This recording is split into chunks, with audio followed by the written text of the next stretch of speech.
Welcome to the Belly to Belly podcast, where we explore in-person business-to-business marketing. This episode is brought to you by Meet, the company that helps international companies exhibit at U.S. trade shows. Check them out at meetroi.com. Welcome, everybody. My name is Bill Kenny, and I'm here with Jeff Cohen. This is the Belly to Belly podcast. It is a product of Meet, and we help international companies exhibit at U.S. trade shows.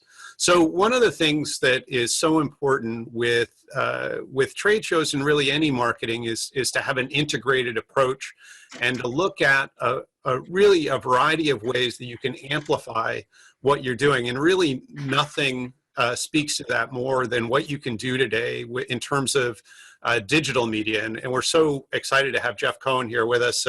Jeffrey, welcome. Thanks. Hey, everybody. So we have people, Jeffrey, just so you know, we have people watching this from all over the world. What they're concerned about is, how do I get into a new market as effectively and efficiently as possible? And these are all B2B companies typically looking to attract, that executive buyer who, certainly is going to have specific needs. They're going to they're going to have certain language opportunities and whatnot. So let's get into that in just a couple minutes. But first, before we do, let's make sure people know who you are, your company, so that there's context to your comments. So do you want to tell us a little bit about yourself? I know you've got a company called ImageWorks, but how did you get here? Yeah. How long do we have for this? This is maybe a minute. Okay. Very storied past. I actually have 2 different degrees because I made a career change 30 years ago. So I have a degree in graphic design, and then I have I went back to school to become a computer programmer because I wanted a career change. Not because I was smart enough to know that, well, if you wait another 10 years, graphic design and programming are going to merge and this thing is going to be called the internet. So, I found myself uniquely qualified once the internet was born. Cool. Thanks to Al Gore and all his hard work. Yes, of course. So let's talk about ImageWorks. You all, and I've known you for many, many years now, and it was originally a sort of web design firm. Mm-hmm. You all have bolted on as the internet has developed, as really digital media has developed. You have bolted on significant additional capabilities. But do you want to kind of walk us through what you all do? Yeah, sure. So that's actually, I forget how long we've known each other, but it used to be that probably for the first 10 years we were in business, and we're in our 23rd year, just to give some perspective. Launching the website was the end of the project. Mm-hmm. We would shake hands, we would get paid, we would launch the website, we'd all raise a glass and good luck, and they'd call us once every whatever if they needed update to the site. The launch of the website now has become the beginning of the digital marketing process, not the end. So we sort of, and I don't want to diminish the importance of a good website, but that's sort of the window dressing. And I can hear a lot of people in my industry groaning at me saying that. But you have a lot of options now for getting a simple website done. Especially if you're in a small service business. If you're a restaurant, you need 5 pages, a map with directions, pictures of your food, your menus, how to order, simple stuff. You have a lot of options of where to go. Now, if you want to get that website found, that's a whole different discussion. And that sort of begs the question, now what? Mm-hmm. So about 10 years ago, we started adding the now what services. And it's a huge array of paid search and inbound marketing and reputation management, social media, and search engine optimization and retargeting and remarketing. It's a really big bucket. But that's sort of, that's our growth area. That's what we focus on, online lead generation, getting people's phones to ring. Mm-hmm. And how long have you been working with international companies? I know you've worked with many over several years, but how long is that? So I would probably say maybe 15 years. Mm-hmm. And that has changed even more dramatically than our industry. But yeah, it comes with certain complexities, but yeah, a long time. We had companies who came into the U.S. or opened up the North America division of a German manufacturer for quite some time. Cool. So let's then, that's an awesome segue to really hop into our topic. So I know that you've seen some sort of the good, the bad, and the ugly of market entry with regard to digital media. Let's talk about some of the challenges that you've seen international companies have when they're entering a new market, and kind of the pitfalls that have happened on the way. Yeah. So okay, so there's the language and cultural barrier, and these are in no particular order. But really having someone on your team who speaks English, if you're a non-native English-speaking entity, or hiring a translation company, we work with several, to do that translation and to sort of jump over the hurdle of the cultural thing. Because it is an issue. And number two, not really understanding the competitive landscape. Just because you've been incredibly successful on your turf, whatever that looks like for you, just thinking you're going to waltz into this giant market, you've really got to do a competitive analysis. It's something we offer, but frequently I'm surprised when I begin to have the conversation. Companies will call us up and say, can you help us? And we sort of go through the process of what defining success looks like for them. And part of that is the beginning of the buyer persona definition. Who are you selling to? What's your ideal client look like? And who are your biggest competitors? And frequently, the answer is, well, we don't really have any competitors. And then you Google, flaming yellow widget manufacturers US and hit enter, and, you get 500,000 index pages. And so really understanding, I can't stress enough, doing that competitive analysis and the research is huge. Not really understanding the tool set that they're allowed. And again, marketing in Spain is very different from marketing in, England, when it's in the US. And so having a thorough understanding of what it takes to attract and the tools that are used. If you're in China, you're using, what is it, Aladdin is the giant, that everybody's using there. We've never heard of it here. I can't say we haven't heard of it, but it's not used the same way. So you have to really understand what you're walking into. Sure. No, that makes total sense. So what, thinking about digital marketing for international B2B companies who are entering a new market,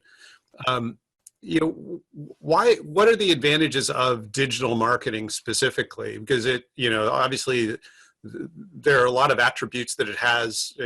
Our focus is in person, which is quite a bit different. Obviously they complement each other, but what are the advantages of digital in particular for market entry? So we could do a 4-hour segment just on this topic, but the reality is it's just where people are searching right now. So there's no more Thomas Register. And again, I'm hearing the groans from the Thomas Register. But it used to be the Bible for manufacturers. That's where manufacturers and B2B people went for. It's largely gone at this point. People have been given, in Google we trust. So people go to Google and they start doing their research. And if you're not showing up, you're missing opportunity. That's why that competitive analysis is so important, because if you don't understand who you're competing against and what they're spending and what they're doing, the Google algorithm for paid search is incredibly complex. And a lot of times people don't understand that, they'll ask, well, how much for an ad? Well, that answer is largely based on who else is buying ads. Mm-hmm. So if you want to compete with them, you have to spend what they're spending. That makes sense. So Yellow Pages is gone. Trade journals are gone. Trade shows have shifted. Mm-hmm. Trade shows are amazing for meeting potential companies, but the buyers themselves don't actually attend the trade shows anymore. Mm-hmm. So to a large degree, not like it used to be. Mm-hmm. So going to a trade show to gather that information and industry and find out who the players are, huge power. Getting the introduction from the person who's attending the trade show, bridging that gap to who's the actual decision maker and buyer, takes a little more work than it used to. But if you're, even in the US, if you're a 100-year-old manufacturing company looking for business buyers, and this is true of business services as well, I don't mean to pick on the manufacturers, 20 years ago, your marketing was trade journals, trade shows, and the Thomas Register. That's it. That's what you did. If you were regional, if you were local, you probably throw in Yellow Pages as well. So let me hop in for a moment, because just so we're kind of not talking about digital marketing as much as the other types of marketing. So, thinking about if we think of market entry in three basic phases. One is sort of pre-departure. In other words, they're on their shore, maybe they're exporting, or even doing some pre-market testing. Then maybe their phase two might be in market, but through partners, and phase three might be in market with their own team or resources and facilities. So thinking about that first phase in particular, are there some digital marketing strategies, or maybe what in particular, thinking about, maybe they haven't fully made up their mind in terms of actually should they enter the market or what geography they should locate in. Obviously, for example, coming to the US, huge geography and very different regional strengths.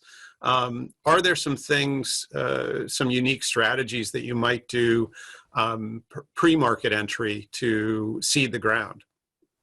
So surveys, and surveys, right? They're reaching out to the partner channel, reaching out to the direct consumer channel. What are your buying habits? Doing research, offering some incentive. $10 Amazon gift card goes a long way. I'm actually shocked at how well that works for some things. Mm-hmm. Setting up a US based, if you're not a .com, if you're a .cn or a .eu or a .whatever, setting up a .com US based website only for the US market has a huge advantage,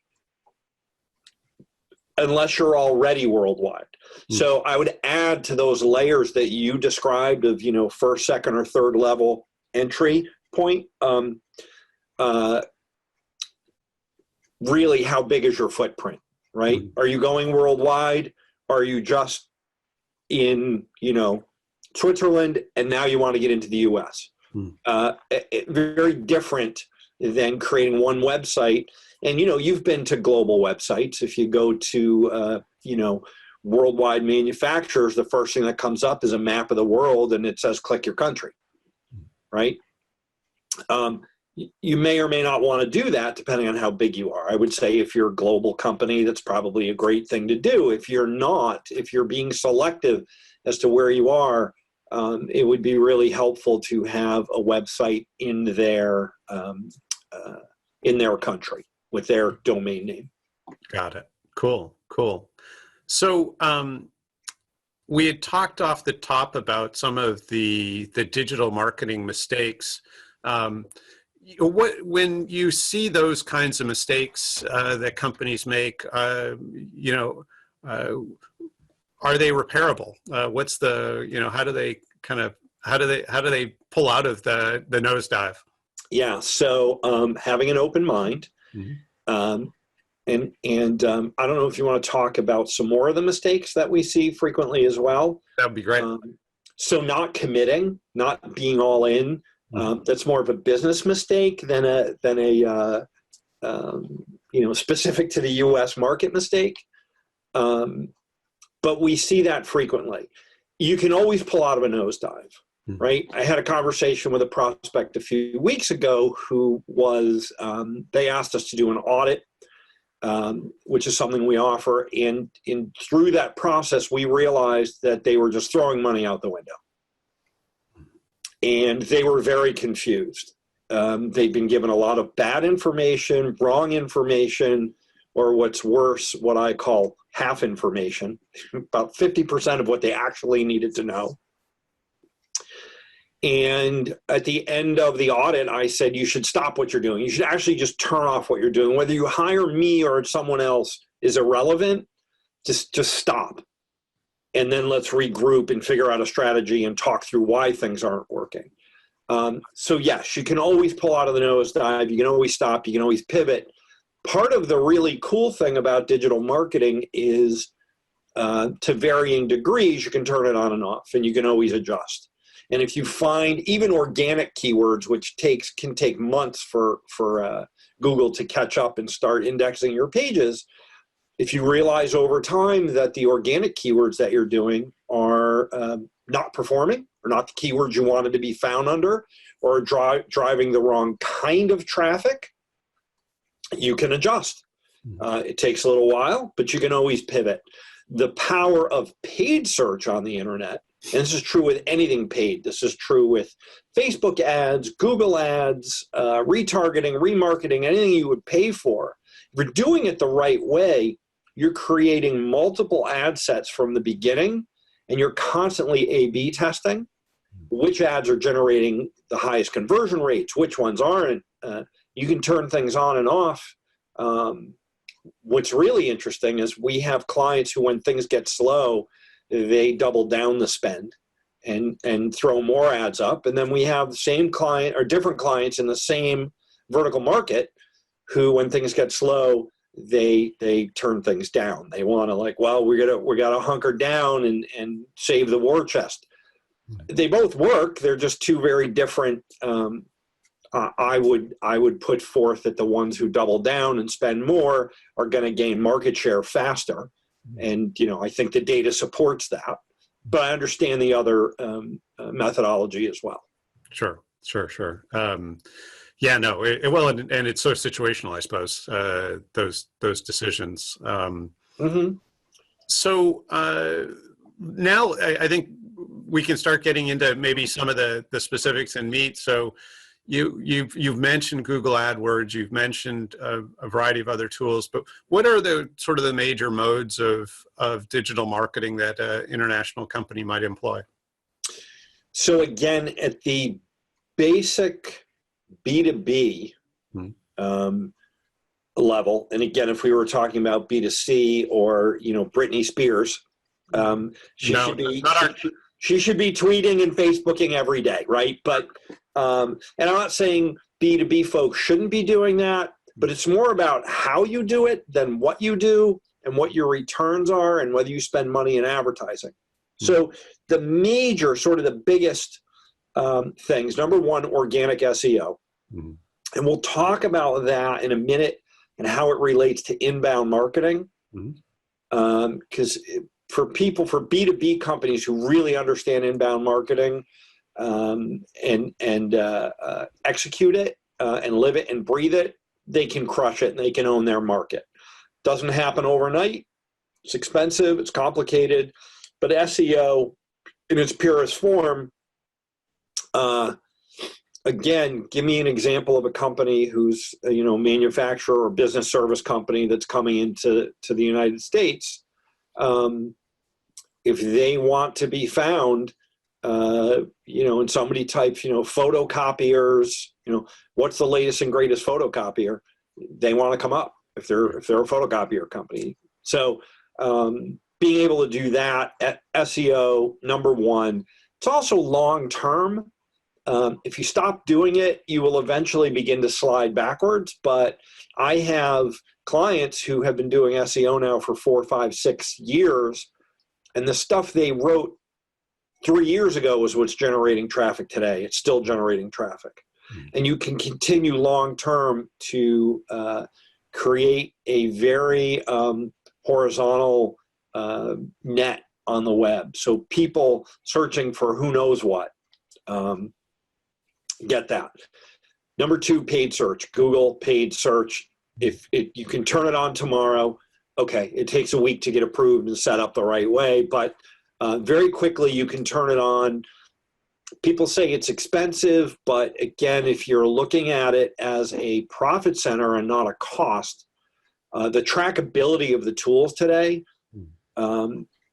we can track phone calls, we can track form fills, we can really track how many people clicked the ad, how many people saw the ad and didn't click, what did they do once they clicked on it. All these amazing tool sets exist now to be able to just get that information so you can track what's working and what's not working. So organic search, paid search, Facebook advertising, retargeting, remarketing, LinkedIn advertising. Again, you have to be smart about it. Mm-hmm. But with LinkedIn and Facebook, you get these demographic overlays. So you can say, I only want companies in New England that are over $2 million, that, et cetera, et cetera, et cetera. So you can really have sort of the pick of who you're trying to target. It used to be in the early days, for those who are old enough to remember, just going to any website, there were credit card ads and just ads everywhere. There were very little controls over who saw what. Contextual display advertising, really important. It's really kind of cool how it works. Again, if you're in financial services and you're moving into the US, you can show your ads just on the Wall Street Journal, just on people who are looking for fix and flip loans. Mm-hmm. So they're reading about that. You're showing your ad specific to the people who would be interested in your product or service. So highly desirable. And then inbound marketing, which again, very complex, but that is also known as content marketing. And that's where you're just laying a huge foundation for different buyer personas at different points in their buying cycles. And you're just filling your website with pages and pages of content, answering questions by people who are specifically asking, what's the best camera equipment to buy these days? What is the best camera equipment for underwater photography? What is the best ball bearing manufacturer? How do I know which ball bearings are going to last the longest? Right? If your articles answer that, your stuff's going to float to the top. You're going to train Google that your stuff's important, and they're going to reward you by posting it more quickly and having it float to the top. And then, of course, all of this ties in not just to its native self, but to voice search as well, because everybody's just going, hey, Siri, stop. Right? But I mean, that's Sorry, I missed that. All right. Could you say it again? No. Okay. So there's a real world sort of, that's how people are searching these days. Gotcha. And so we started with the website as being sort of the primary asset or at least the initial asset. Can we talk about sort of these modes and how they integrate with the website or not to sort of complement how this all works? Because obviously an integrated strategy is ultimately what you're going for, I would guess. So I'm going to draw that for you. Excellent. And your viewers, because it's really simple, and people tend to way overthink this. Mm-hmm. And this is so pre-PowerPoint. I know. There's the answer. Right there. Got it. www. That is your center of the universe. That is your website. And what you do is, if you do it the right way, You have all of these things that are driving traffic to the web. So that's your blog, that's your Facebook ads, you're not going to put your videos on Facebook. You could, but your video library is going to live on your website. Sure. And so everything you do, your LinkedIn profile, your offers, your paid search, your organic search, everything is going to drive traffic to this hub. Mm-hmm. It's going to be really important to make sure that your website is laid out in a manner where it speaks to all your buyer personas, which can be difficult for some people if they're serving multiple masters. Mm-hmm. So we got an IT firm that we're working with, and they're really great, and they sell to two different people. They sell to C-level executives, and they sell to directors of IT. Mm-hmm. The conversation they have with those two buyer personas is very different. In fact, the director of IT sees them as a threat because they're going to replace me. Actually, they do a remarkable augmentation, and they make the director of IT look like a hero. Mm-hmm. But if you don't know that and you're director of IT, and I'm just trying to sell you on IT services, so you segment your audience, right? And on their homepage now it says, I'm a C-level executive, or I'm a director of IT. You allow people to self-select. You also have to understand where they are in the buyer cycle. Are they ready to buy? Are they doing research? Or do they not even know what it is you do yet, right? So you've got to be having those conversations, since you don't know where they are in their journey when they go to your website at 2 a.m. with a hot cocoa and their bunny slippers, right? You have no control over that. You better make sure that you can connect with them pretty quickly. Right. So that segmentation on the website is very simple. It's the same thing. Another frequent sort of mistake we make is people will, a service company that offers an array of services will create paid search ads on Google that drive them to the home page of the website. Yeah, that ad should be driving directly to that service page within their website. So actually I've been thinking of a question that is a perfect segue for. So now let's talk about sort of the digital marketing strategy for people that are exhibiting, B2B companies that are exhibiting in trade shows. And it seems like there are a variety of, I mean, we've just talked about so many of the different modes, and certainly the website being the hub of all this activity. What, thinking about that exhiber who wants to really leverage their trade show investment, how would they use, and what tools would be best to use from a digital marketing standpoint to complement their trade show, maybe both pre and post event? Yeah, so the pre-event is pretty simple. You just make sure they can register ahead of time. You make sure that, come visit us at booth number, whatever. Mm-hmm. Make sure that information's there. I would pre-gather information as much as possible, so that when somebody walks up to you, you're going to, oh, yeah, great, you were on our website. You filled out this form, et cetera, et cetera. So some great tools there. And then I'll bridge the pre and the post, because you're going to use the same tool set. We happen to be big fans of something called HubSpot, but there's Pardot, and there's Eloqua, and there's what used to be the Adobe Marketing Cloud, and there's Acton, and there's SharpSpring, and all these tools are in a class of MAS, marketing automation software. But really simplified, dumbed down, it's just a bridge into your CRM. So that as people pre-fill or fill out at the show, during the show, it's all going into one centralized place. And again, I know you see it in your people aren't set up to do it. It takes about 20 minutes to set it up the right way. Some of these tools, HubSpot has a remarkable CRM tool that's free. You don't have to buy the rest of their whatever, but you should be using something.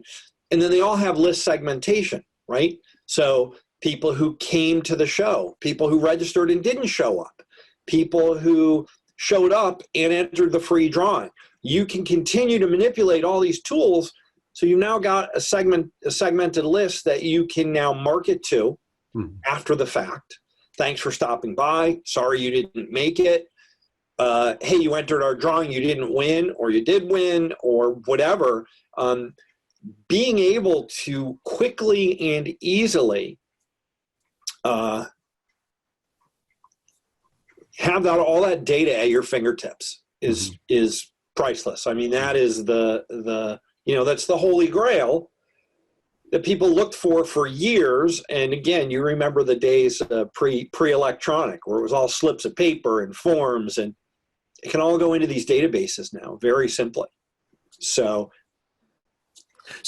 you mentioned the notion of a buyer persona and how a lot of people, and we certainly see it in what we do, we tend to think of it as persona creep, but where who people might imagine as their persona over time just gets broader and broader and broader, and so the communication invariably ends up getting fairly vague and confused. So thinking about going to a specific trade show, obviously you're focused at that point on a specific persona. Would you suggest having any specific assets on your website, or refreshing that part of your website, or even having some specific content on your website for trade show for that specific show attendee? I guess what are when you think about the strategies for, here you're going to be in a room of 1,000 of those personas, or whatever number. Are there some ways that you can sort of leverage that to get people to super relevant content for them, I guess would be the summary. Sure. So yes, and it takes some work and forethought and planning. But again, some of these marketing tools have what's known as smart content, or buyer-specific content. I've heard a number of, so let's say that, so we have a cable manufacturer, and they make cables for bridges, and they make cables for tunnels. And they're two different buyer personas, believe it or not. People who build tunnels don't build bridges. You can actually tag that person with a cookie, and everybody's, compliant now with the euro and the American and whatever, but you're changing the content of the website based on who the buyer is. So somebody comes back to your website 3 times and they keep clicking on the bridge cables. The 4th time they come back, you can actually show them America's #1 bridge builder, and they don't even see the tunnel stuff. So you can actually, again, the complexities that are behind the technology, it's all there. But yes, I would say if you've got a show special, a lot of people do that at trade shows, there should be a show special page that you send people to in your post-show marketing or pre-show or whatever. You can also put right on your homepage, all attendees click here for, right? Which actually doing that's pretty smart, because people who didn't go to the show click on it and go, well, how come they're getting special treatment? They pick up the phone and call. Hey, I noticed this thing. I wasn't aware of the show, or I wasn't able to go. Can you work with me, right? It's beginning the conversation, which is really all you want to do. So yeah, I would say it's really important to, especially if you're not a one-size-fits-all company. So some of our companies are, and they really need that end-to-end. Yeah, we're going to do your cables, but we're also going to do this and this and this and this. Otherwise, you're not our client. But if you're like us, yeah, we do websites. Yeah, we do digital marketing. Yeah, we do audio and video. Not everybody uses us for everything. So if you're a video buyer, I want you to go to the video stuff. I want you to be aware that we do this other stuff. But we don't need to have those conversations. And that's why buying a car is so difficult, because they're trying to shove this information down your throat about everything. And again, I'm talking about traditional car buying. You only want to learn about X. You're not interested in all this other stuff, and they're too busy to listen to you. So yeah, I think that sort of focused content approach is really important. Cool. Yeah, that notion of speaking one-to-one almost to that buyer. Yeah. So maybe shifting up just a little bit. So clearly in all this, execution is really important, but before execution, there's got to be a good strategic plan. So can you walk us through the process of how do we develop the sort of a strategic plan ultimately that is both effective and also efficient or manageable? Because we all sort of have dreams that are up here, but we have sort of bandwidth that may be somewhere below that. So maybe you could help walk us through the strategic planning process.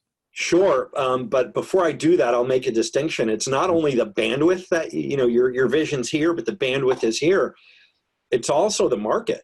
Yeah, right? We've got a client that wants to be. They came to us and they're a commercial equipment reseller, and I asked him what success looked like to him, and he said, "I want to be the biggest commercial reseller of equipment in the continental United States." And I said, "Great, no problem. That means you sell about 10 a year." And he said, "What? No, I want to be selling hundreds." There's only 10 a year people buying. That's his market, right? We did work for a stunning office in Middletown, Connecticut. I mean, it's a beautiful office space.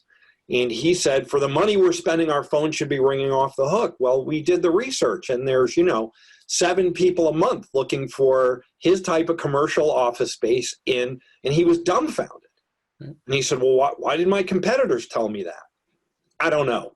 But sort of setting realistic expectations in that first phase. So step one is, what does success look like to you? Sure. Right? And it's extremely varied. I have a client who, if I get them more than 3 customers a year, they're buried. They can't handle it. That's what success looks like to them. I have another client who's expecting 70 to 80 purchases a day. Very different systems, very different goals. Right. Very different. So number one, setting realistic, what does success look like to you?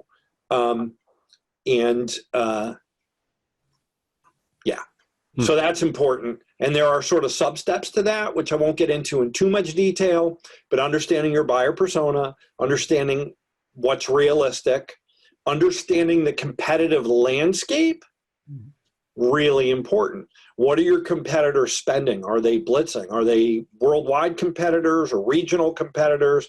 Because we have clients who have come to us and we figured after doing the research, maybe you don't want to play in this market. Maybe you want to play in another market. It's very competitive here. You have a lot more opportunity there. It worked out very well for them. And then they slowly crept into the other market. So really understanding that landscape, understanding the budgeting process, understanding that they're not our numbers. I'm not just making the numbers up. Oh, you need to spend $8,000 a month to compete. I'm basing that off of what your competitors are spending, and it's important to understand, again, how Google Ads works. If your next lowest competitors are spending $5,000 a month and you want to spend $500 a month, imagine a billboard that's up on the highway and your competitors are showing thousands of ads and you're showing one ad every week. You're just not going to get the same market penetration. So that's sort of the real understanding those pieces, step one. And then in terms of developing the strategic plan, where do we go from there? Yeah, so then we lay out again what it is you're trying to accomplish.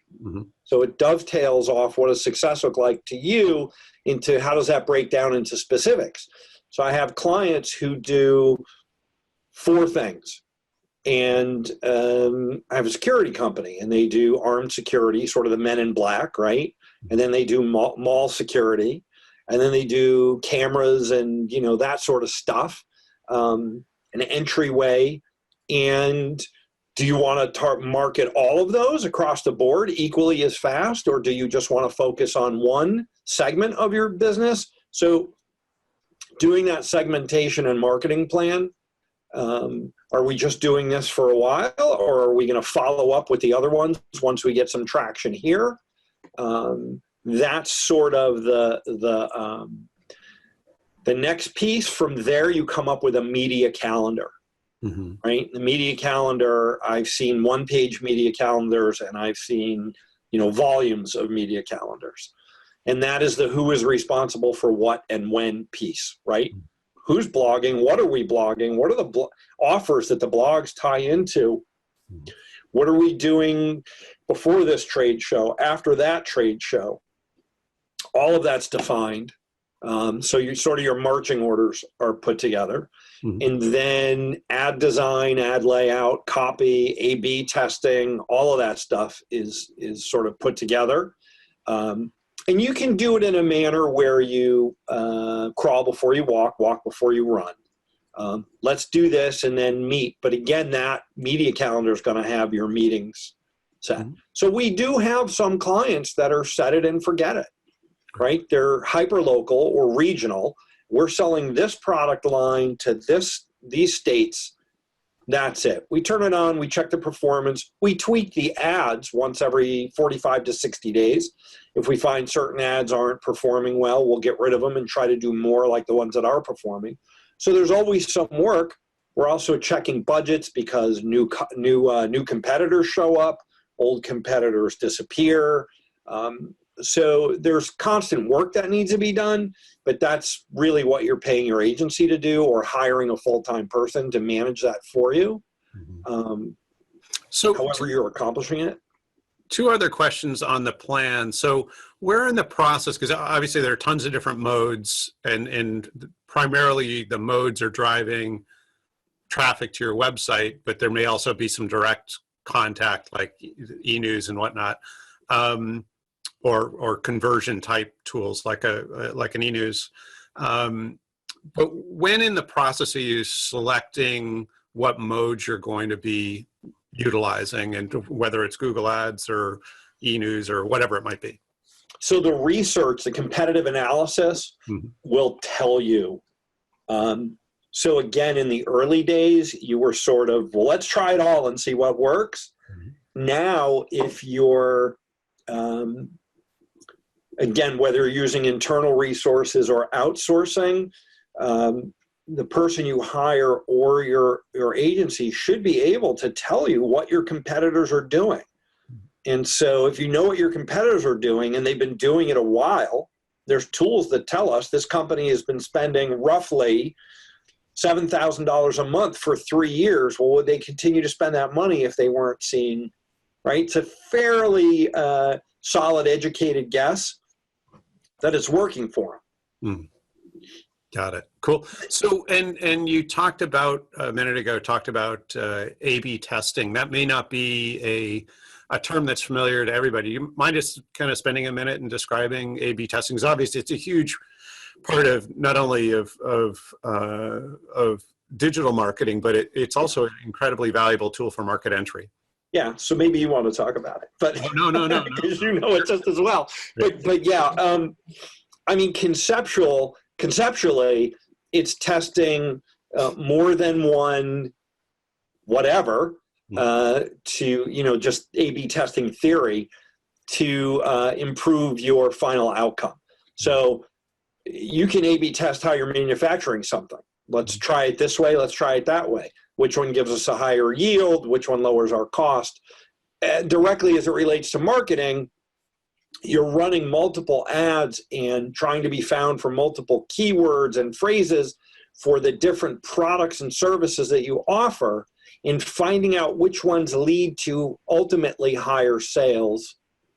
And you're tracking number of times we showed the ad, number of times someone clicked on the ad, number of times someone actually purchased from you. And then the nature of that business is also going to help dictate that A/B test, right?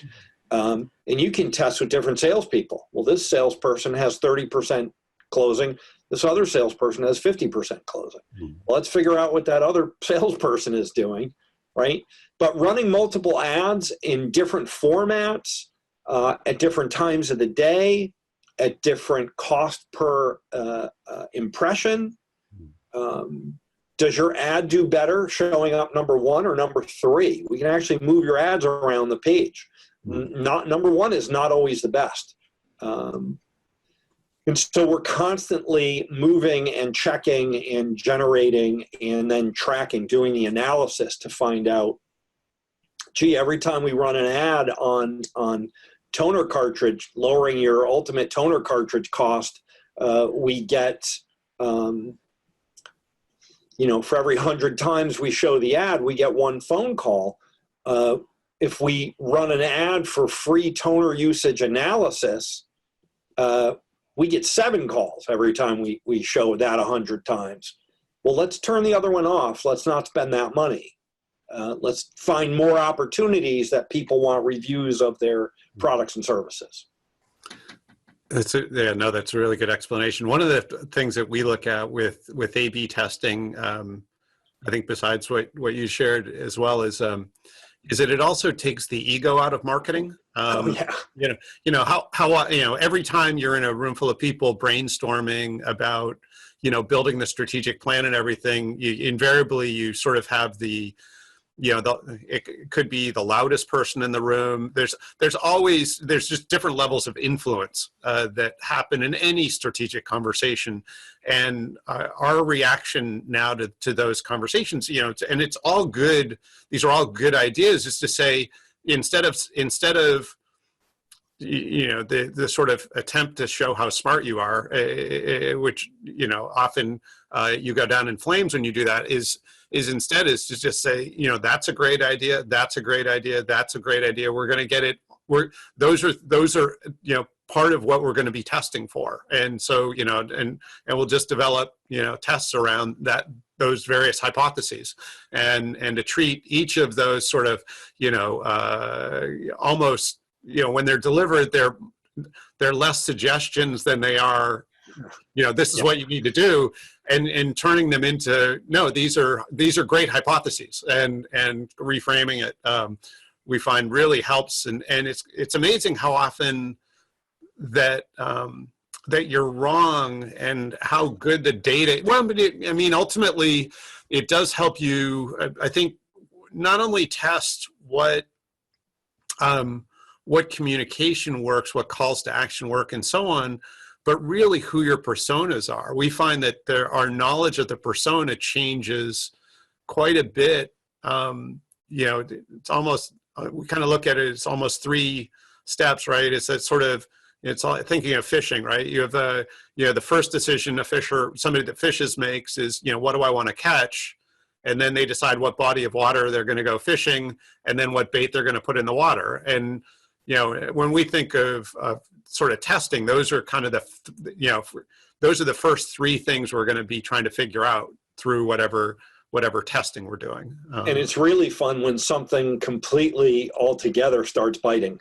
Yeah. And you go, whoa, we didn't see this opportunity, right? And that's a pretty tasty fish. Yeah. So how do we get more of those? Listen, I can't tell you the number of times I'm fairly active these days on LinkedIn. Sure. And I'll do a post that I'm just sure is going to change the world. And I get 3 comments and 2 likes, right, and nothing. And then I'll do a throwaway piece as, I've been meaning to do this, and it's a filler until I come up with a better idea. And you get that email from LinkedIn, your post is trending on LinkedIn. And I'm like, that's what people want to talk about? Okay. You said to me years ago, we were working on another project many years ago, you can't outguess the market. And you just can't. So it's amazing how right customers are. So this is the perfect segue to sort of our last topic area, which is metrics. So this is all wonderful, but how do we know what's working and what isn't, and how do we sort of set up, because Measurement is hard. Measurement is really hard, and being consistent with it, and also not just in the measurement, but also the analysis, because that's part and parcel. So maybe walk us through that sort of that module a bit, and tell us, what are the best practices today? Yeah. So again, thanks for that sort of duality. There's the actual capturing of the data and the analysis, and they're two very different skill sets. And again, who's ever handling your digital marketing today should have a very, very deep understanding of what it is, especially if they went through the exercise of what is important to you, what does success look like to you. They should be able to show you that at the end.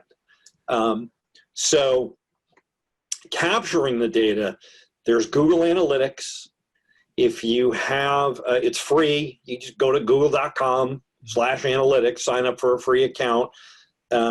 There's also Tag Manager, and there's a whole bunch of other things that you can do beyond that, depending on how sophisticated you want to be. Again, if your in-house digital marketing person is doing it, then they got to do some research and figure out these tools. To you, it's sort of sunk cost as a business owner, because they're there and they're working, and this is part of what you expect from them. If you're outsourcing it, your digital marketing agency should be able, before you even hire them, to demonstrate that they have a deep, thorough understanding of A, the pieces, and B, the analysis. Certain firms, I know we have our own dashboard. If you've ever logged into a Google AdWords account, it makes most people's brains leak out their ears. It's incredibly complex, and there's thousands of links and even more data, and helping you sort through. So we built our own dashboard, which goes right into their API. So it's still their numbers, but it gives them to you in how many times we showed your ad, how many times people clicked on it, how many times they clicked on it and filled out a form or picked up the phone and called you. There's call tracking, there's extended call tracking, which will actually record the call, and there's just so much available. Also, any of the marketing automation tool sets that I mentioned before. Again, we know HubSpot best, so I'll use that as the example. The tracking of, we actually have clients we've been doing this so long for that we know for every 10 blog articles, we get 6 visits. For every 6 visits, we get 3 form fills. You want 6 form fills, write 20 blog articles, right? You just double up on, all of that data's there. People are often shocked when we start doing the analysis. Well, we're doing blogs and nothing's happening. And then you go into the data set and look at every page that has driven traffic to your website. And in one case, 64% of all of their web traffic was coming from their blog articles, and they had no idea. No idea. So again, okay, that's great. Now, how do we take that and turn that into something more meaningful? No, people just find us on the web. Well, how are they finding you? Let's do more blog articles. Let's now add the pieces of the metrics that can be measured and turned into something meaningful. Well, I suppose then you're also looking at 64% of the traffic's coming from blog articles, and then what happens from that traffic? Are they whether they're purchasing or whether they're setting appointments or whatever the next step is, I suppose. Yeah. So in their case, because they didn't understand the value of what they had no offers at the end of their blog articles. They had no call today for a free appointment, click here to fill out a form for a no obligation, whatever. Didn't have any of that in place at the end of any of their blog articles. Leave a comment. That's what they had. Right. This is what percentage we're leaving comments, right? People were busy. They got their information. Now, in some cases, people were going, okay, this is a company I want to talk to, and they just picked up the phone and called them. But there was no way to tie that phone call into the fact that they just read a blog article. Right. We now do that. We have another scenario where there's cross-device analytics. So we had a company who was spending a lot of money on the weekends on on Google AdWords being told by a competitor of ours, you're spending way too much money on the weekends. Nobody's buying on the weekends. All your sales are coming during the week. But because we had cross-browser, cross-device analysis, we were able to show them that 70% of your visitors on Monday found you over the weekend. They didn't do any work, right? They just found you. They read a little bit. Then they came in on Monday or Tuesday and made a follow-up call or went back to the website. So turning those ads off, by the way, here's the beauty of it. You don't believe us? Turn it off. See what happens next Monday. When your sales Monday drops 60% like that, you'll know that. And they actually said, great, try it. Let's see what happens. So you can test it, right? It's more of that A/B testing. Mm-hmm. They begged us to turn it on as quickly as possible. That's, right. It's a real world scenario. Right. No, and it's good. The beautiful thing about it is you can actually, what's the old adage? We know that 50% of our marketing dollars are wasted. We just don't know which 50%. Yeah.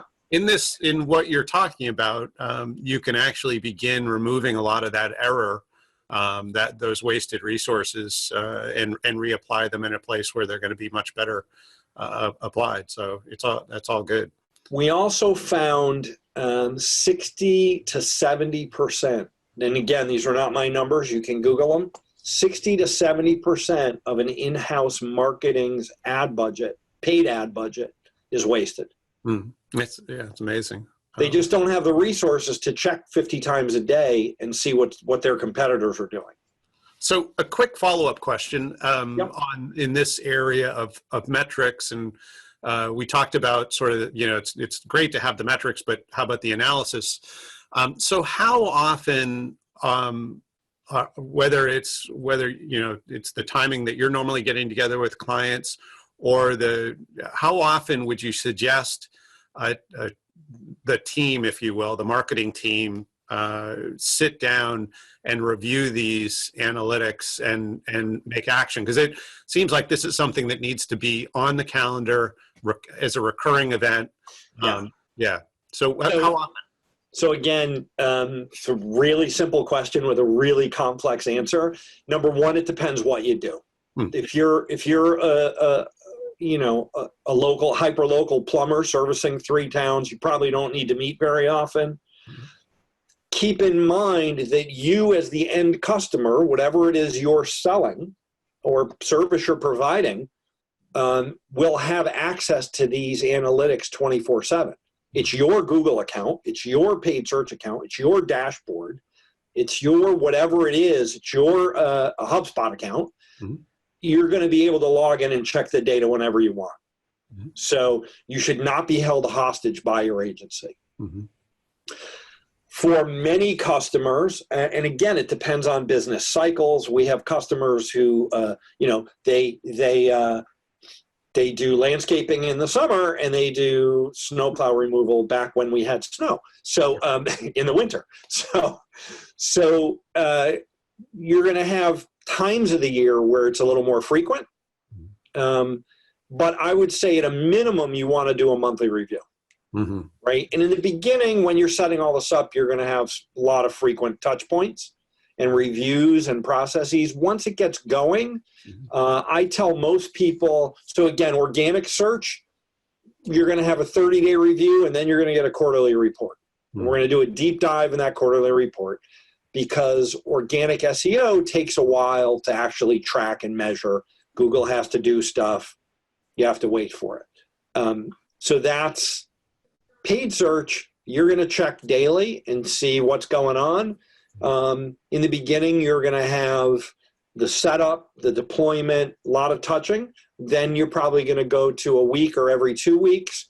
And then by month 3, you're doing a month of review. Right. Also, you should find agent paid search, if you're going to outsource it, who don't have a long-term contract. It doesn't work for everybody. It just doesn't. Works for most, and if your agency's strong, they're going to be able to prove it. But you don't want to get locked into a 1, 2, or 3 year contract for something that isn't working, that doesn't help anybody. And that we see that a lot. People come to us and they're, it's been a year, we haven't seen a single lead. And my first question is, why did you wait a year? Well, we signed a contract, we did this. Now I'm going to be able to prove to you regardless, organic, paid, Facebook, 90 days, 3 months. I'm going to be able to prove to you this is working. If you're not happy on day 91, pull the plug, you're free to go. It's important to understand, you don't need to get locked in. Cool. No, that's awesome. Content marketing's different. Yep. And that's a 2 to 3 year play. Right. Yeah. More strategic than transactional. Huge. Yeah.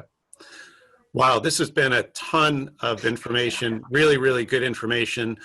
Any sort of final words of wisdom that you'd want to make sure, again, specifically that international B2B market entry company would, as you sort of think broadly about all these digital tools, and certainly what you've been evangelizing is the idea of integrating these tools in a meaningful way, almost as opposed to having a beautiful instrument, really having a beautiful concert or a beautiful band. Yeah. Well put. Yeah. Any final words of wisdom on the topic? I think number one, whoever you choose as a provider, again, whether it's in-house and you're hiring people or you're outsourcing, you have to make sure they have a proven track record and can show you their dashboard, show you this is how we measure, understand what you're getting at the end, right? And that's number one. Number two, you really have to be committed to this, and you have to keep an open mind. It's really important. We see a lot of people who sort of attempt it with half measures, and then they say, well, we tried digital marketing, it didn't really work for us. Well, let me take a look at what you did, and we find out they didn't really commit. You have to commit. You couldn't run, in the old days, you couldn't run a yellow page ad, every other month, right? You were in or you were out. You had the biggest ad or you had the smallest ad or you had something in between, and it either worked for you or it didn't. And people now, it's really interesting. Again, maybe not so much for the foreign market, but I guess it translates pretty well that people would actually say, wow, this seems really expensive to me now because they're going to spend $4,000 a month or whatever it is we think they should spend based on what their competitors are spending. And $4,000 a month, what did you use to spend on yellow page ads? Oh, that was $8,000 a month. We had the biggest ad and it's gone. It's not producing for you anymore. It's actually less expensive and you're getting trackability, which you could never get. So it's really changing that mindset. Stop looking at marketing as an expense and look at it as a profit center, and you'll be fine. Cool. Awesome. So I would imagine there'll be folks who hear this who would love to have a conversation with you, talk a little bit more about ImageWorks and what you're doing to help international market entry companies. What's the best way for folks to get a hold of you? So the phone still works. Right? 860-454-0582. Also, always www.imageworksllc.com. That's www.imageworksllc.com. And you can also email me, JCohen, JCohen, @imageworksllc.com. And then there's LinkedIn, Facebook, Twitter. We're on all those channels as well. Sounds good. And yeah, with the phone number +1 before the phone number for international folks, are you on WhatsApp as well? Not the way you're asking, but yes. Okay. All right. Cool. Well, thank you very much. This has been wonderful. Thank you everybody for joining us, and we'll look forward to seeing you on all the podcast platforms and YouTube and in our blog as well. So thank you, everybody. We'll talk to you all real soon. Thank you for joining us on today's podcast. Feel free to reach out if you have any questions or we can be of any service. Like us if you'd like to stay in the know on current episodes.